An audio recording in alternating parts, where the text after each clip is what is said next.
Hello, good morning, everyone. I want to welcome everyone that's participating in today's webinar, The Auditor's Guide to Successful Virtual Audits for INGOs. My name is Lindsay Dean, and I'm a senior here at GRF CPAs Advisors. I will be today's moderator. I'd like to start off today with some quick housekeeping items and explain what you will need to do to earn your CPE credit. Participants seeking CPE credit today have to complete and submit a short evaluation survey that will appear automatically following the webinar. You'll be asked to recall these 3 words in order to receive credit. Please write down the CPE words when they are given and then hold on to them until you receive your certificate. They will not be provided again. If you have any technical questions or issues during the discussion, please use the chat function to speak with our administrator for assistance. The slide deck and recording from today's discussion will be available on the event page on our website. And technical support and CPE questions may be addressed to Nathan at m.mcilveen@grfcpa, as spelled on the slide there. Today's learning objective is to provide attendees with the tools and best practices they need to get the most from their virtual audit and be prepared to address the new risks and challenges presented by the pandemic. I'm now going to introduce our speakers for today's webinar. We have Andreas Alexandru, who's a partner in the audit department. As partner, Mr. Alexandru is responsible for all aspects of client service and engagement administration, and he interacts with clients and their boards to plan engagements, resolve problems, and suggest procedures to improve the accounting process and internal controls.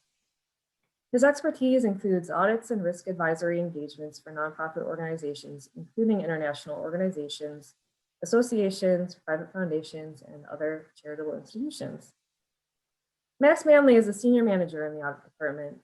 He coordinates and oversees 40 to 50 audit engagements annually for a wide variety of the firm's clients, including associations, charitable organizations, employee benefit plans, and government contractors. I'm going to turn over the presentation to our speakers now.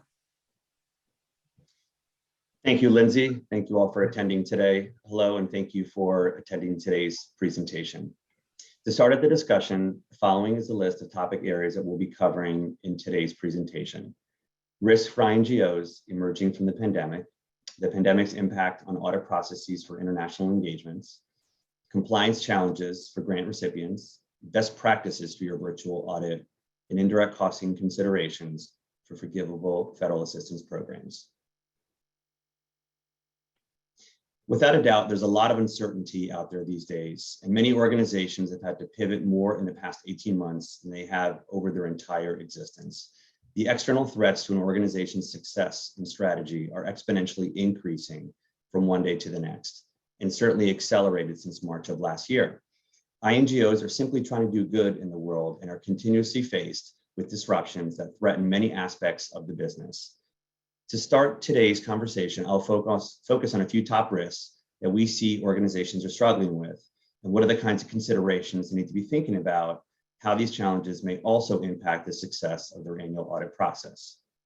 As a part of our annual audit process, we're reviewing the organization's IT posture and related security measures in order to ensure there isn't direct or indirect impact on the entity's financial statements. We're advising on improvements with respect to any vulnerabilities identified. We are also reviewing some of the organizational risks and challenges our clients are facing. The following slides outline some of the top risk areas that we see our clients are facing, and I'll talk a little bit about some of the best practices in mitigating factors in minimizing those risks. In this first slide, following are some of the risk areas that we've been seeing during this virtual audit period. I'll focus on these areas over the next few minutes and discuss how we can review and process them during our annual audit process. Managing cybercrimes, local regulatory changes in government policies, privacy and security, talent management and succession, employee versus contractor issues, governance risks, third-party risks, and PPP loan considerations. It's certainly no surprise that threats related to cybersecurity are a major concern as organizations focus on how they disrupt their operations. The increased push to go virtual has resulted in security weaknesses, mostly the result of human error. Cybersecurity is continuously changing through digital transformation, mobile devices, cloud-based applications, machine learning, artificial intelligence, and other changes that are moving faster than organizations can keep up with. Cybercriminals are targeting many organizations through more creative means of entry into the organization's systems, and these attacks are becoming more and more sophisticated from one day to the other. During our audit, we review the entity's practices around cybersecurity. We believe there are a few ways to hedge against potential cybercrimes. One of the first is to have a formal security awareness policy to ensure that emerging risks are properly communicated to all employees, vendors, contractors, and others within the organization. Security awareness training should happen when we are onboarding our team and also periodically throughout the year. At the trainings, we should be disseminating information on the most recent vulnerabilities and other risks related to information security within the organization and what's happening in the industry. Second, performing IT security assessments in order for the organization to understand its cybersecurity risk on organizational operations, assets, data, and individuals. Industry best practices is that cybersecurity assessments are conducted at least on a quarterly basis, if not continuously, to help identify and prioritize some of these cybersecurity risk elements. Third, develop policies and procedures with respect to information security. Formal IT policies include sets of rules and regulations that lay out the framework for the entity's data security, including elements such as people, process, and technology. The policies aim to define aspects that are critical to protecting the entity from threats, outages, reputational damage, and other privacy violations. Policies that should be considered include acceptable use, backup and storage, data retention, and incident response. And fourth, but not last, ensure you have cyber liability coverage. This is definitely one way to soften the effect of a major cyber attack.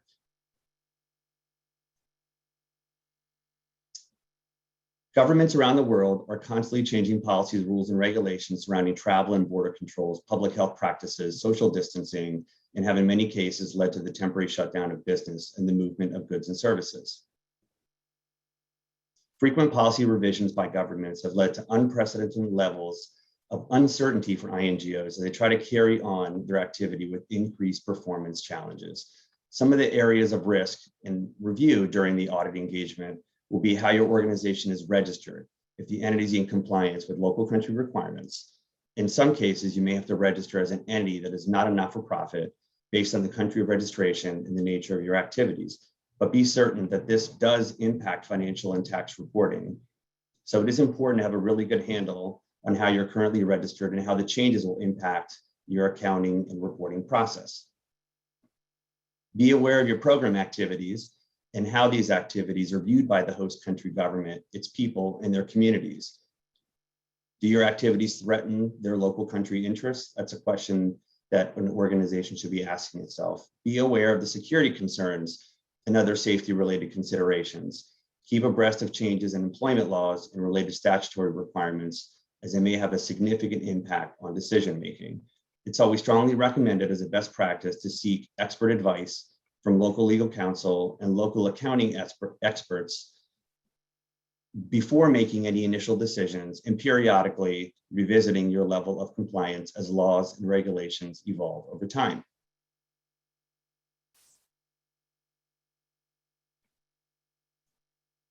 The rapid expansion of digital technologies is a threat to privacy and identity management.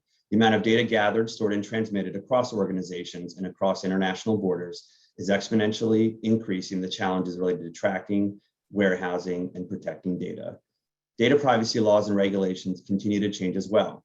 The ever increasing complexity of data privacy has made it critical to making decisions over what data is gathered and how it's secured. We recommend to our clients that they maintain policies and procedures to protect donor credit card, personally identifiable information, and other sensitive data. Data and privacy laws are constantly evolving, and understanding the regulations, including GDPR and the California Privacy Act, are important risk mitigation steps. Some of the recommended actions include, but are not limited to, defining what sensitive or private data is held by the organization and inventory the results. consider updating the website privacy policy and maintain internal procedures related to the organization's processes for protecting private information. Develop an incident response plan and follow it during an actual incident, and conduct regular assessments of cybersecurity capabilities and infrastructure.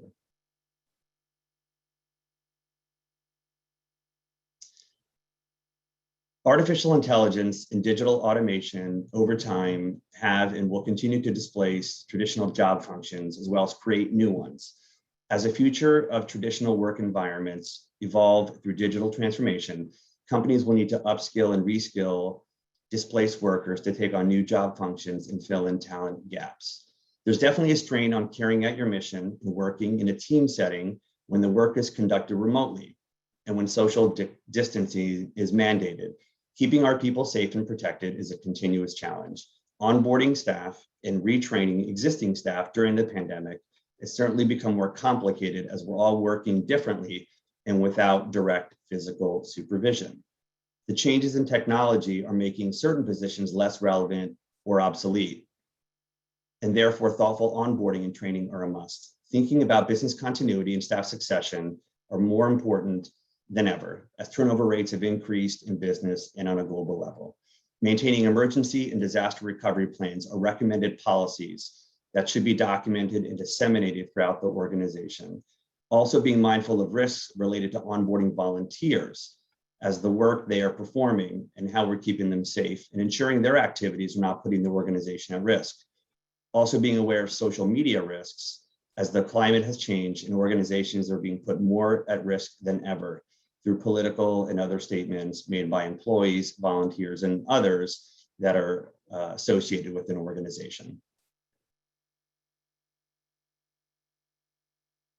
Employee versus contractor considerations have been around for many, many years. There's nothing new during the virtual environment, except they're just becoming a little bit more complicated. Organizations have always been required to classify team members based on the length of work performed, economic dependence and control, and other considerations depending on the jurisdiction in which these folks are operating in. Through our audits, we're reviewing documentation supporting how payments are made, how the entity is establishing parameters for classification, and what local jurisdiction considerations need to be documented internally through policies and procedures, both from an HR legal perspective and also from an accounting perspective. Be mindful of local leave, overtime, and termination liability payment requirements, as those mandatory obligations vary from country to country and can be a detriment to an organization that is not considered the statutory obligations. Boards are responsible for maintaining the entity's vision and long-term strategy. That includes managing the financial activities of the entity, as well as assessing overall risks of the entity. Boards take on personal risk from liabilities associated with their professional duties within the organization, and they may be held personally liable when something goes wrong. We believe the board of directors should embrace a holistic view of risk, not just looking at financial risks.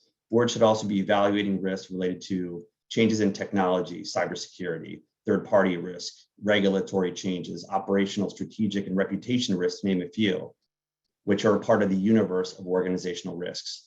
What we're seeing is that the risk reporting processes in many organizations is not robust enough or non-existent beyond the normal financial oversight exercised by the board through review of internal and external financial statements and maybe even internal audit reports.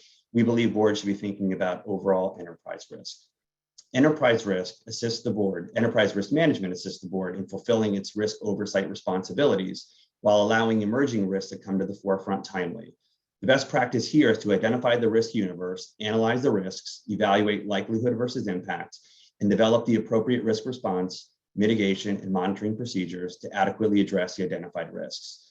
Organizations should also have the appropriate policies and procedures in place to determine ownership of the ERM responsibilities and to ensure that management and the board are actively involved in the implementation and monitoring of their enterprise risk activities.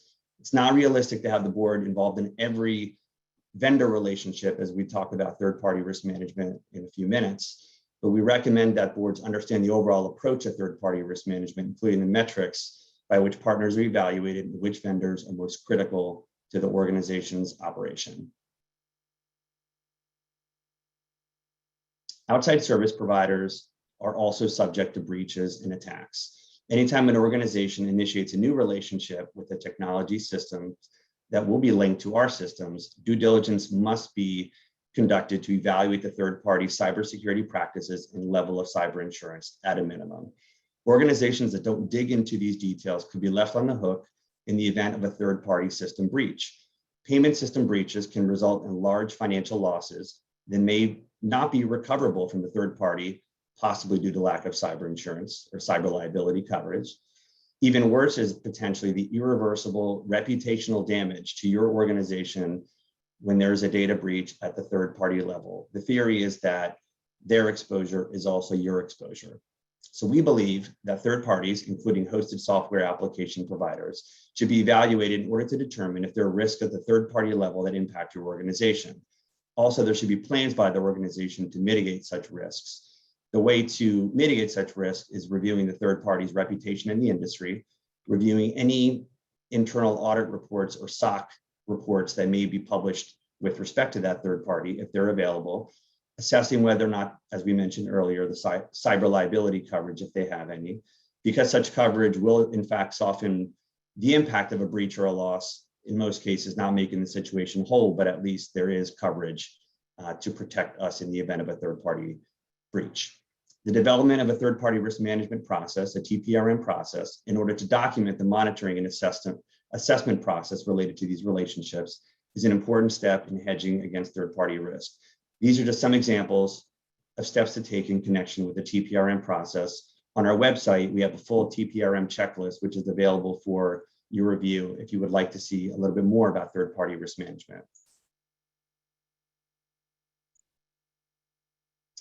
During April and May of 2020, the Small Business Administration awarded loans that were designed to provide direct incentives to small businesses to keep their workers on payroll. It was intended to fund payroll costs, including benefits, rent, utilities, worker protection costs related to COVID-19, certain supplier costs, and other expenses for operations. Businesses were required to track all the costs related to the PPP program and had the option of filing for forgiveness or returning the funds back to the SBA. There was risk related to the PPP funds as there was very little guidance initially on how the funds should be spent, for what period, what counted, what didn't. As the second round of PPP funds were issued later in the year or early this year, and forgivenesses on the first loans were granted, the risk of improper accounting and reporting lessened to a certain degree. However, we did over the past year encounter a lot of confusion around how to account for such program costs during these past several months through our annual audits and through the annual indirect cost rate assumptions and calculations that may have not properly considered the impact of the PPP funds on their organizational indirect rate calculations. Towards the end of the presentation, I'll review certain points that INGOs should consider with respect to internally and externally tracking and reporting the use of PPP funds.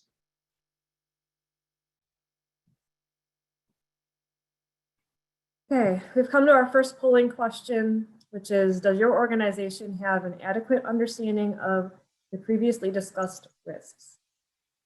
You can click yes, no, or unsure. While you're answering or submitting your answers to that question, I'm going to provide the first CPE word. The first CPE word is document. So if you want to receive your CPE credit, please jot the words down because you will need them for the survey following the webinar. Again, the first CPE word is document, D-O-C-U-M-E-N-T.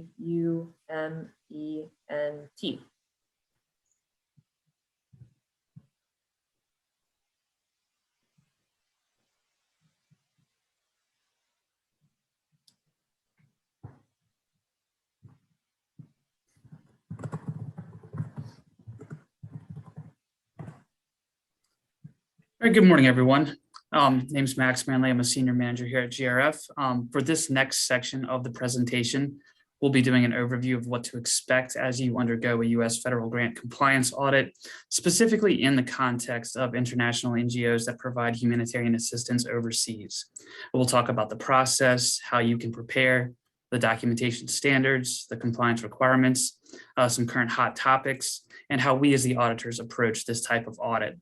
As we go through, we'll look at the standards and requirements for both US-based organizations as well as foreign recipient organizations, although generally the requirements for the two are very similar and there have been efforts to merge and integrate them.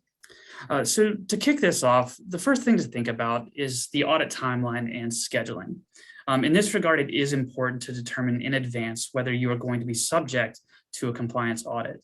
Whether you're a US or non-US organization, the criteria for triggering a compliance audit is the same. Any non-federal entity that expends $750,000 or more during their fiscal year is subject to the compliance audit. So you'll want to monitor your federal award spending throughout the year. You should be able to anticipate whether that $750,000 threshold will be met, because the earlier you can initiate the planning process with your auditors, the more successful the overall process is going to be. Now, in terms of scheduling the audit, it is most effective to work backwards from the ultimate audit report submission deadline. For both US and foreign organizations, the final deadline is 9 months after the year end. However, if you do receive that final audit report in advance, do note that you have 30 days from receipt of the report to submit it. So the deadline is really the earlier of 30 days from receipt of the report, or 9 months after the fiscal year end. So working backwards from that 9-month deadline, you want to schedule the audit really as early as possible after your fiscal year end. So consider the typical time frame for how long it takes you to complete your annual close process, and then maybe allow another month to 6 weeks for the audit planning. As a general rule of thumb, I would say you should expect the audit to commence no later than 4 to 6 months after the close of your fiscal year. Moving on to the next slide. We want to look at some general tips for overall audit preparation.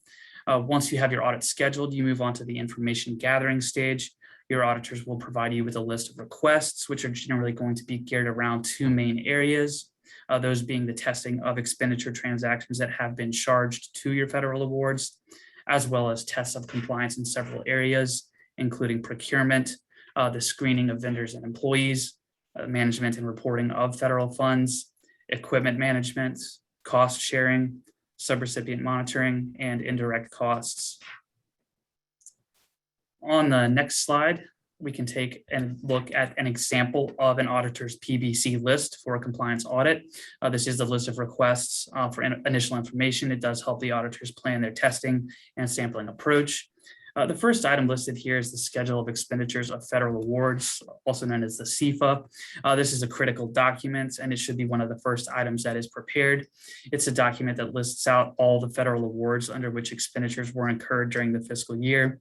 It should list out each individual grant award and contain information about those awards, including the federal granting agency, the program title, the federal CFDA number, the grant award number, the period of the award, whether the award was received directly from a federal agency or passed through another entity. And it should include, of course, the total expenditures for each award during the fiscal year, including both direct and indirect expenditures, which should be stated separately. Another critical piece of documentation is all of those federal grant awards themselves. That documentation should be readily accessible, and as well as the grants, they should also include the attachments, the annexes, and all the amendments. The auditors will need detailed expense transaction listings for each grant for the fiscal year to allow them to select their expenditure samples. And when they're going through those transaction listings, the totals on those lists should reconcile to the direct expenditures that are reported on the CFA. The federal financial reports, these are those quarterly reports that are submitted to the federal agencies to track spending and cash drawdowns.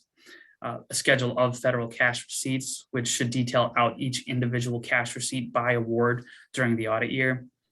If any of your awards are subject to cost sharing requirements, you'll need to provide a schedule of amounts claimed as cost sharing contributions during the year, as well as a schedule indicating the total cost share met over the life of the award to date. Policies and procedures documentation is another very important one. Things like your financial policies and procedures manual, personnel policy manual, procurement and vendor screening policies, subrecipient monitoring policies. Reviewing these policies allows the auditors to gain an understanding of your internal controls and test against your policies, as well as against the rules and regulations. For foreign organizations, there's a few additional items to mention. You will need to provide a budget versus actual report for each award by budget category. And for any awards that close during the year, the final inventory and property disposition reports, and any final cost share reports. So moving on now, we're going to look at some guidelines and best practices for supporting documentation for expenses that are charged to federal rewards. When auditors are testing expense transactions, it goes beyond simply verifying the amounts. It does provide evidence about the design and operation of internal controls, as well as evidence about compliance. So when the auditors select the transaction samples, they're typically going to look at payroll expenses and other types of expenses separately. And there are separate but related expectations for the documentation. For non-payroll expenditures, a transaction should be supported by an invoice from the vendor that can be tied out to the transaction amount, an internal purchase requisition, an internal purchase order, contract with the vendor, or framework agreement. If the transaction involves the purchase of goods, there should be documentation that those goods were in fact received. If the transaction involves the provision of services, there should be documentation that attests to the adequate completion of those services. The auditors will want to see documentation of review and approval for the payments, as well as approval from the federal awarding agency if that is required. It should also be possible for the auditors to trace the actual payments through to the organization's bank statements or the proof of payment. Transactions involving procurement of goods and services should be supported by documentation of the procurement process in accordance with the procurement policies. And finally, vendor screenings. How do we document that our vendors are not on any sanctions lists? Again, in accordance with our internal policies. Looking next at payroll transactions, the auditors will want to review the pay registers or pay slip documenting the calculation of the employee's gross and net pay, a proof of payment to the employee, certainly looking at timesheets, which should be signed by the employee and their supervisor.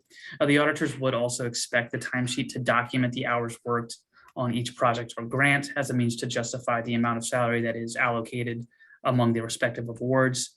Now, if there is an alternative methodology that your organization uses to allocate time, you would still need to be able to sufficiently document that methodology, even if it's not done through timesheets. And you would also want to still have some kind of control mechanism in place, such as employee attendance sheets to verify that employees were present and worked those hours. All employees should have a properly executed and current contract on file that is made available to the auditors for review. The entire salary or pay rate history for the employee should be available because the auditors are attempting to verify that the amounts of gross pay the employee received for the period is in accordance with the contract rate at that time. So the whole salary history is important. And then similar to the vendors, there should be some means of documenting that employees have been screened against the applicable debarment and sanctions lists. A final note on this, when you have overseas field offices that are directly implementing the projects, it is very important to communicate these document expectations to the field staff and wherever possible, achieve uniformity throughout the organization globally in terms of how expenditures are documented. So coordination with the field office certainly is a crucial component of a successful compliance audit. So now we're going to move on to an overview of the significant compliance requirements that are typically associated with awards implemented overseas. For each of the compliance areas, we'll discuss the key requirements as presented within the Uniform Guidance and USAID's standard provisions for non-US NGOs. We'll start by looking at procurement. The primary requirements around procurement are that the recipient of the federal award have documented written procurement policies and that those policies provide for full and open competition within the procurement process, as well as sufficient documentation of the history of that procurement action. The guidance does provide several potential methods of procurement that a federal award recipient may follow. One of those is the micro purchase. So if you're purchasing or procuring supplies or services for a relatively low dollar amount that does not exceed that micro purchase threshold, you don't necessarily need to go out and solicit competitive price or rate quotations as long as the price is determined to be reasonable based on your experience. In terms of defining the micro purchase threshold, the guidance does actually provide some figures, but ultimately this is a determination that does need to be made by management of the recipient organization. Currently, the federal micro purchase threshold is set at $10,000. There has been a recent amendment to the guidance which now allows organizations to raise the micro purchase threshold up to $50,000. This would be an election that has to be made on an annual basis. And in order to make that election, it needs to be justified with either qualification as a low-risk auditee for the most recent audit period or a documented formal annual internal institutional risk assessment. Any micro purchase thresholds over $50,000 do require approval of the cognizant oversight agency. Moving on to the next slide, a second potential procurement method is the small purchase method. This would apply to procurements that are higher than the micro purchase threshold, but less than the simplified acquisition threshold. This is another threshold that's determined by organizations, but the guidance states that it cannot exceed $250,000 for that small purchase threshold. Under this method, you would obtain price and rate quotations from an adequate number of qualified sources and select the most competitive offer. On the next slide, after that, you move into more of the formal procurement processes, full and open competition. So this is public advertising or requests for proposals, evaluation by a procurement committee, selecting the best opportunity based on price and other factors. There are certain situations which you could use a non-competitive or sole source procurement process. However, the situations to be able to do that are quite specific and do need to be documented. So if you have a procurement below the micro purchase threshold, maybe it's only available from a single source. Maybe there's an emergency situation that doesn't allow the delay that would take to go ahead and complete that procurement process. Maybe the federal awarding agency has authorized you to sole source, or if you simply have solicited a number of sources and deemed competition to be inadequate, you could potentially go through that single source procurement. On the next slide, just to quickly highlight some of the requirements specific to USAID rewards in regards to procurement. You will note there are certain types of commodities and services that may not be charged to federal awards under USAID regulations. And also there are certain types of restricted commodities which always do require prior written approval from the agreement officer. Things like agricultural commodities, motor vehicles, pharmaceuticals, among other things. Organizations that are working under USAID awards do also need to be aware of the source and nationality provisions. Generally, first preference is given to goods produced either in the United States or the country where the award is being implemented. So talking about documentation expectations for procurement, auditors would expect to see a detailed written procurement policy, and the expense transactions that they select for test work should be supported by documentation of the basis for the vendor selection, justification for lack of competition if there were no competitive bids, and the basis for the final cost of the contract.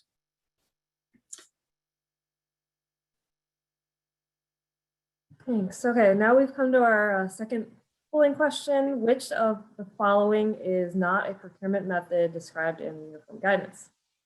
A, micro purchase, B, small purchase, C, full purchase, or D, full and open competition?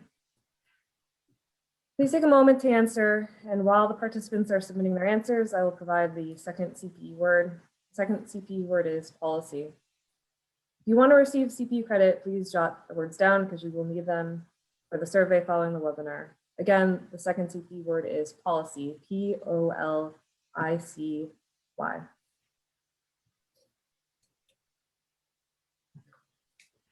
Okay, so the majority of the participants correctly identified that fast purchase is not a procurement method described in the uniform guidance, so that's great. I think everyone's on the same page there. And hand the presentation back over to Andreas.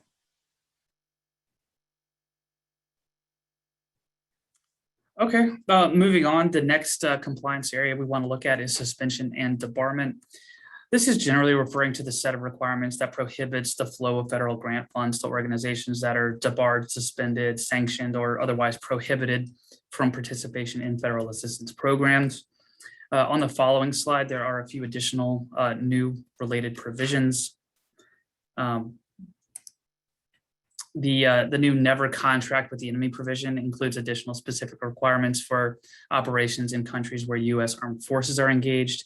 And another new provision that has been quite a hot topic recently, the prohibition on certain telecommunications and video surveillance services or equipment, also referred to as Section 889. This is a prohibition against using U.S. federal funding to purchase cell phones and other equipment produced by certain technology companies. It is effective for awards that have been issued on or after August 13th of 2020. So last October, the USAID Section 889 Task Force published an FAQ document on this provision. It's relatively detailed, has some good information in there, and I certainly would recommend that anyone who's either receiving or auditing USAID funding do review that FAQ to get further information about the implications of that provision.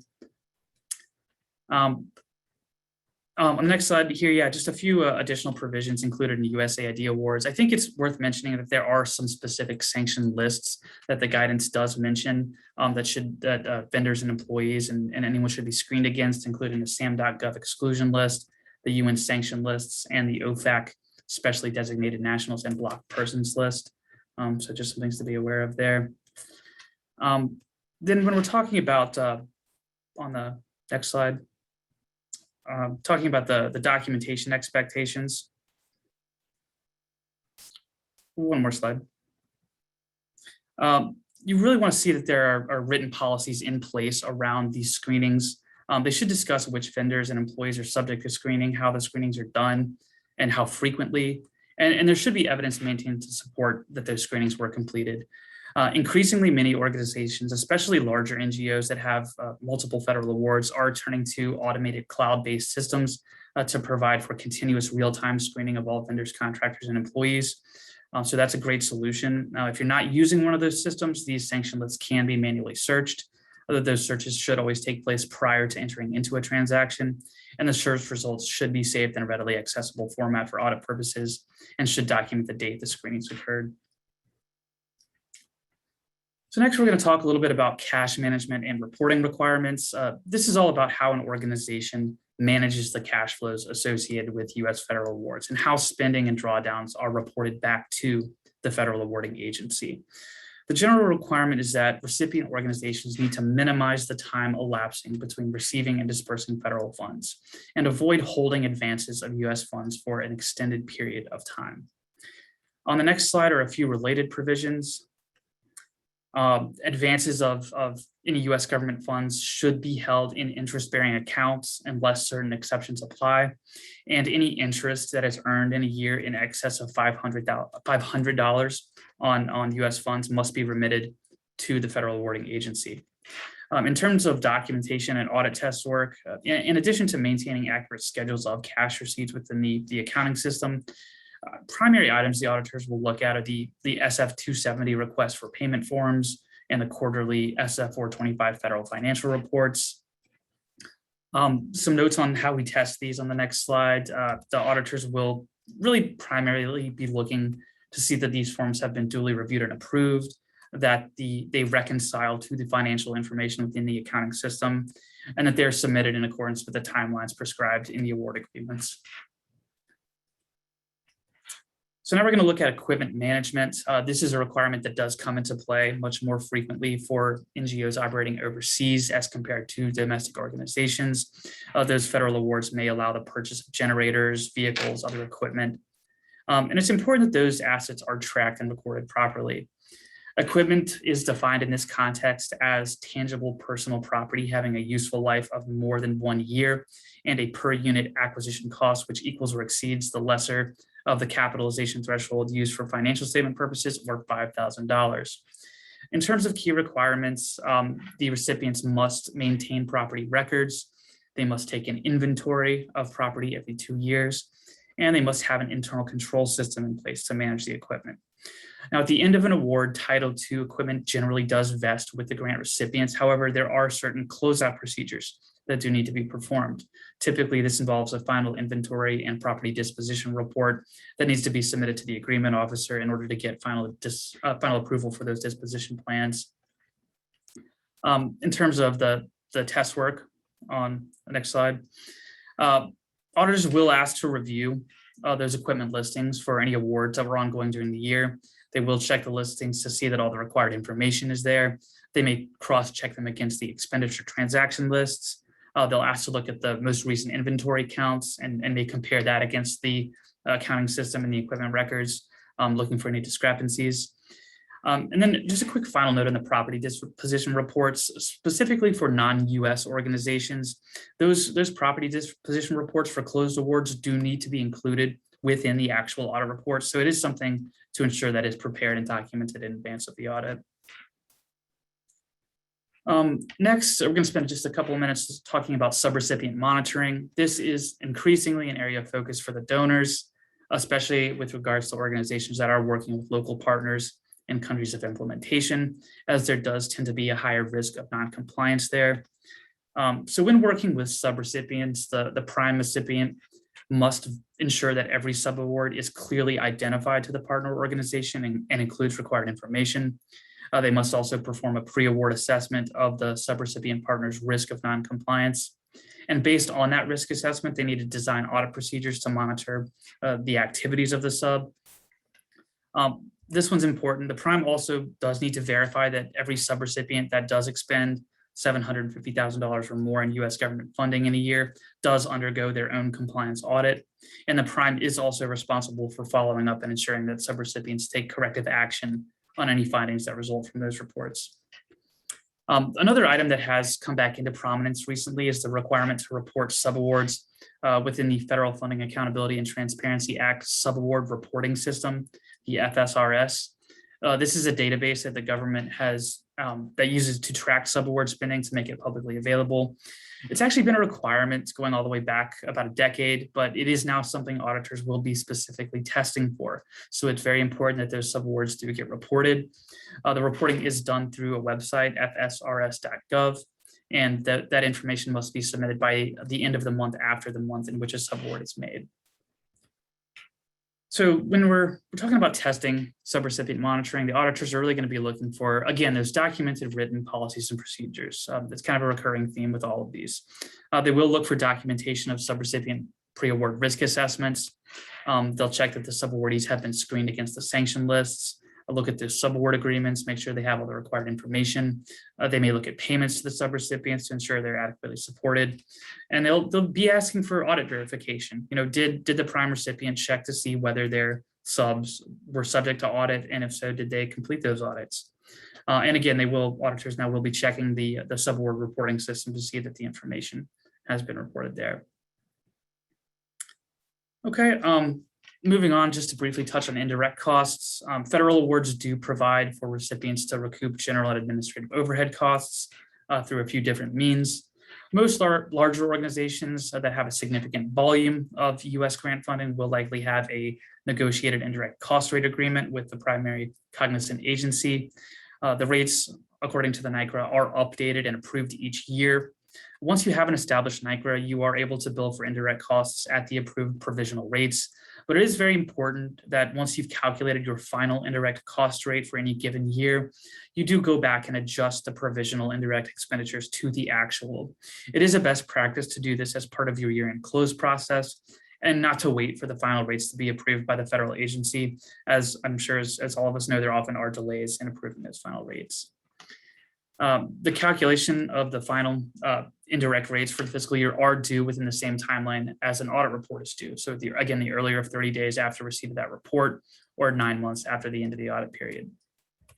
Now, for organizations that do not receive as many federal awards or are not ready to go through the process of preparing and submitting the NICRA proposal, there's a very popular option of using the de minimis indirect cost rate. It's available to any organization that does not have a current NICRA. So this just provides that indirect costs are charged at a flat rate of 10% of modified total direct costs, which is essentially direct costs excluding equipment, capital expenditures, rent costs, and the portion of each subaward in excess of $25,000. So until recently, there was no documentation required to justify the de minimis rate. But going forward, from August 2021 onwards, if an organization wants to use the de minimis rate, that rate does need to be approved within the award agreement. Occasionally, you may see an award that has an indirect cost at a fixed amount, but I really am seeing that NICRA and de minimis rate is much more common these days. So in testing the indirect rates, the auditors will want to look at the most recent NICRA. They'll be looking at those drawdowns to see that the billings were done using the approved provisional rate. They'll be looking at the current year indirect cost rate calculation, ensure it's prepared in accordance with the NICRA, and check that the current schedule of federal expenditures does reflect indirect cost rates at the actual rate. If an organization is using a de minimis rate, the auditors will just want to take a look at that calculation, make sure that the amounts are calculated properly and the right amounts are excluded from the base. So to wrap this section up, just want to talk about a few considerations when you're finalizing your audit. After auditors go through and they perform all this expense and compliance test work, then they can prepare and submit a draft audit report to management. Management then does have to do a review and follow up with the auditors on questions, changes, any feedback they have. And a really important aspect of this is that management has to prepare responses to any current year findings, as well as updates on the status of prior year findings. These must be in writing and they will be submitted as part of the final reporting package. So once that report is formally approved, the auditors will prepare a client representation letter for management to sign. And then upon signing that representation letter, the audit is finalized. The very last step in the process is submission of reports to the proper authorities. If you're a US organization, the audit report is going to be submitted via upload to the Federal Audit Clearinghouse. The auditors will help coordinate that effort. If you're a non-US organization, the final audit report should be submitted via email to the Cognizant USAID operating unit. And that communication should include both the auditors and the auditees in case there's follow-up questions. I will say that in my experience, I do see more follow-up questions from the agencies pertaining to foreign recipient reports relative to US organization reports. So that concludes the overview of the audit process and compliance requirements. I hope that has been useful for you. I appreciate your attention this morning. And I think I'll now turn it back over to Andreas and Lindsay to wrap up.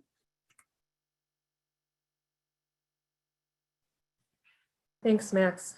Third polling question is, which of the following is not a uniform guidance compliance requirement applicable to INGOs?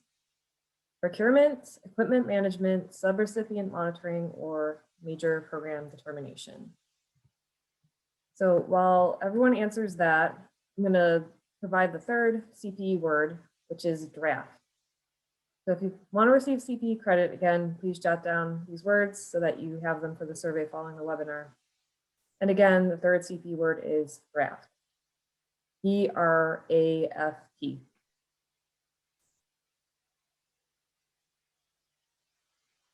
So we have the answers back, and the 78% of the attendees correctly identified that a major program determination is not a compliance requirement applicable to INGOs. And again, I think there was a question on the word, it's draft, as in draft audit reports, DRAFT. Hopefully that clarifies that one. And yep, the majority answered this question correctly. So great to know everyone's paying attention. Okay, thank you. Okay, very good. Thank you, Lindsay. Thank you, Max. This last section here, we're going to talk about PPP loan considerations. And certainly there's been a lot of discussion with many of our clients about what is required, how do we present, what does it mean? We touched on it a little bit earlier on in the earlier section. But from what we've all seen over the past year, there's certainly a lot of information and guidance available, and different professionals and organizations have varying interpretations on the characterization of the PPP loan. But ultimately, the best characterization of the PPP loan is that it is truly a loan liability when received, and then ultimately treated as a conditional restricted government assistance award at the time of debt extinguishment. So just to reference some AICPA guidance governing the reporting of the PPP transaction, regardless of whether a not-for-profit expects to repay the PPP loan or expects or believe it represents in substance a grant that is expected to be forgiven, it should account for the loan as a financial liability. The proceeds of the loan would remain recorded as a liability until either the loan is partly or wholly forgiven and the nonprofit has been legally released by the Small Business Administration, or the not-for-profit pays back the loan. Once the loan is in part or wholly forgiven and the legal release is received from the Small Business Administration, then the entity would reduce the liability by the amount forgiven and record a gain on extinguishment, or record it as a conditional government contribution. So, those are the two options here, either as a gain on extinguishment or a conditional government contribution. So the PPP loan should be, in summary, characterized as a loan until such time when the legal release from liability has been received from the SBA. The costs that are applied to the PPP loan should not be charged to other federal projects, so there isn't the concept of double dipping. And the use of funds does not result in that scenario of double dipping or double charging. So the charging of funds to federal projects is certainly should be independent of the charging of funds or counting funds towards the PPP funds. They should be separate.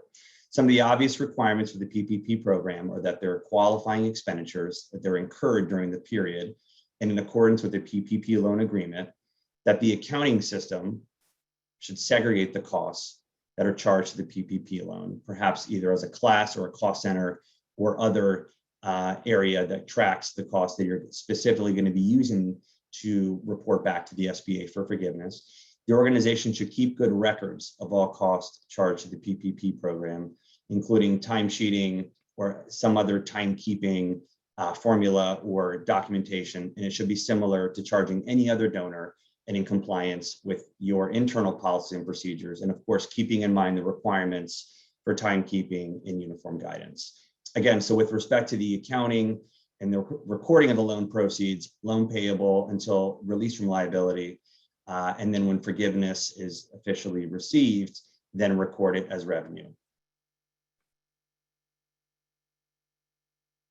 Now, on these next two slides, there's some language that was put out by USAID recently about the concept of charging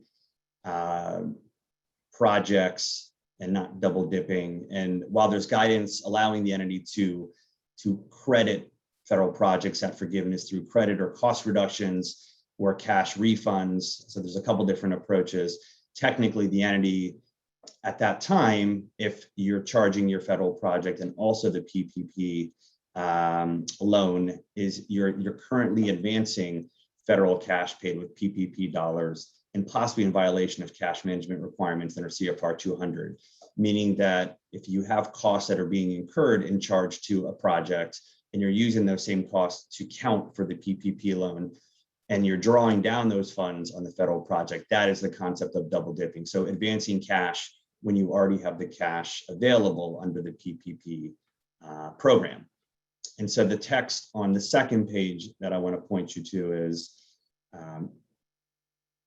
that costs paid for with PPP loans or any other federal CARES Act program must not be also charged to current federal awards, as it would result in the federal government paying for the same expenditures twice. And this is exactly the concept of double dipping.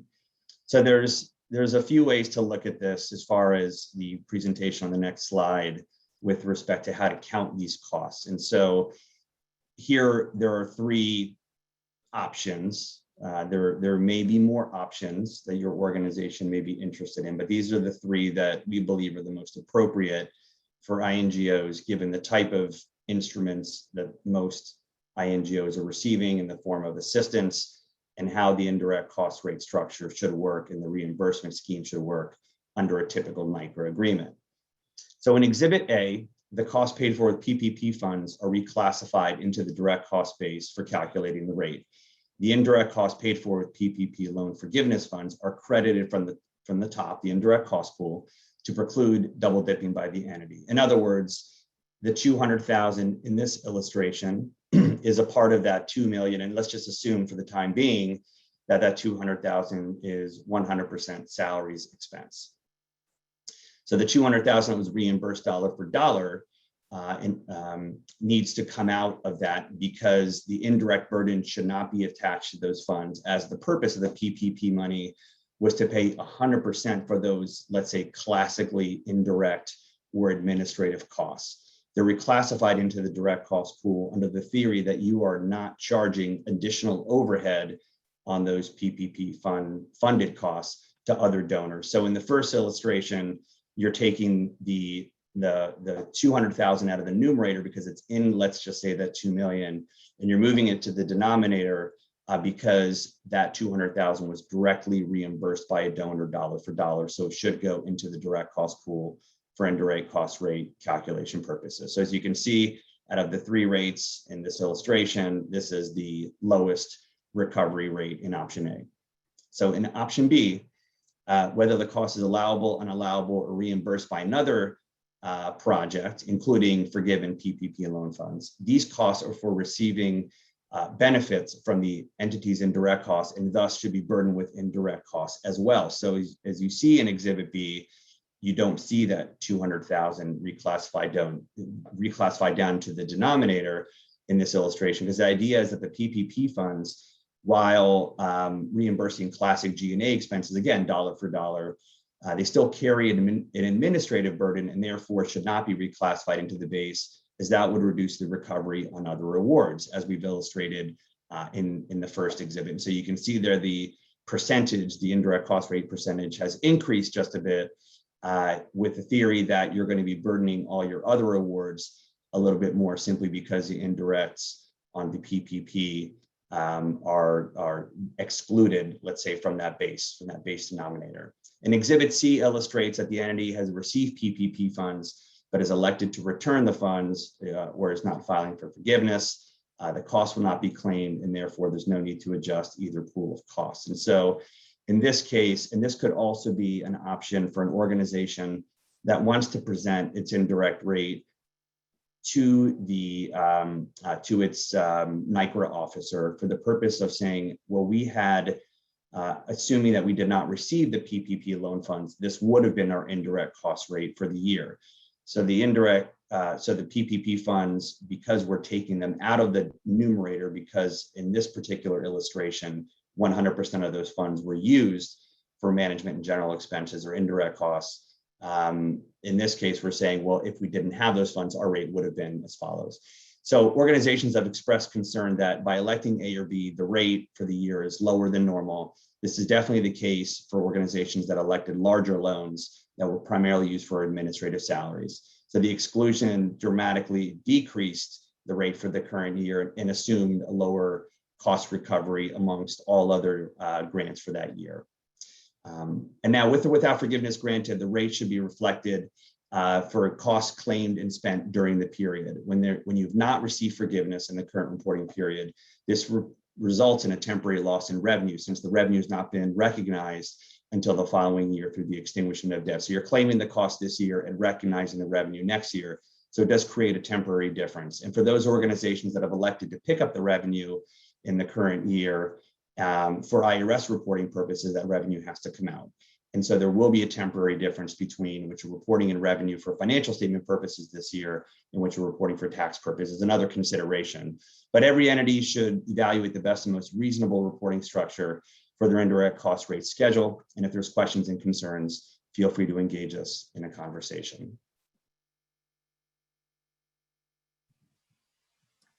Okay, so we're almost at the end of our time, but we have maybe time for one or two questions. So here's the first one. When should my organization apply for a NICRA?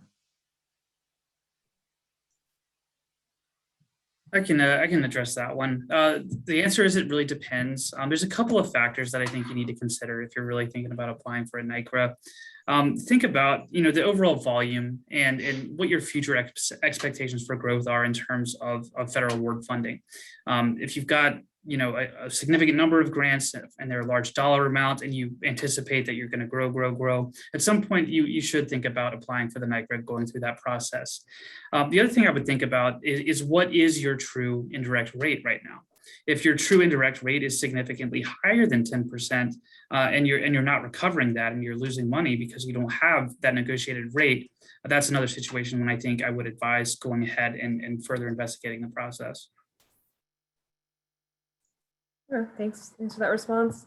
And maybe we'll just do one more, a couple more minutes left. How can I get ahead of the local country compliance risks and requirements discussed in the top risks segment today? We are a mid-sized organization with limited resources, and we rely on our local field office staff for information related to local country compliance. Andreas, you wanna? Yeah, I'll take that question. Yeah, for sure. I think I may have mentioned it earlier in the segment, but it really is important that while we want to place reliance on the experience of our local team, it really is important that we do get professional counsel, whether it be legal advice and or accounting advice. We really want to make sure that we're complying with local laws and regulations. We want to make sure our organization is putting its best foot forward. Tap into the expertise of your auditors as well. And if they're not able to react to those questions, and certainly through their international affiliations, should be able to get those answers as well for you. But it is really important that as an organization, continuously being put more and more at risk through changes in the international sector, that we want to get ahead of it, even though it may cost us a little bit more to get those answers. I think that is probably the best advice I can give. Okay, thanks. And we have 1 more minute left. So there's one more question that came in with respect to our PPP funding. We reported a conditional contribution in 2020, even though we didn't receive the notification of forgiveness in 2021. Was our treatment of that revenue incorrect? So the revenue was booked in 2020. And again, I think I may have touched upon it early on. It is okay to, so long as you have reasonable cause to believe that the funds would be forgiven or have been forgiven subsequently, that the revenue gets recorded in the previous year.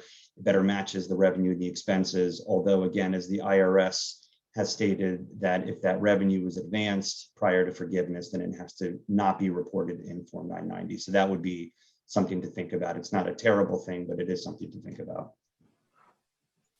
Okay, thanks. And with that, we'd like to thank everyone for attending today's discussion. And we encourage you to follow us on social media at GRF CPAs, and also visit our website at www.grfcpa.com for other upcoming events and alerts. And last thing is just please remember to complete the survey that's going to appear automatically following the session if you want to earn CPE credit for attending today's discussion. And thank you everyone again, and have a great day. Thank you.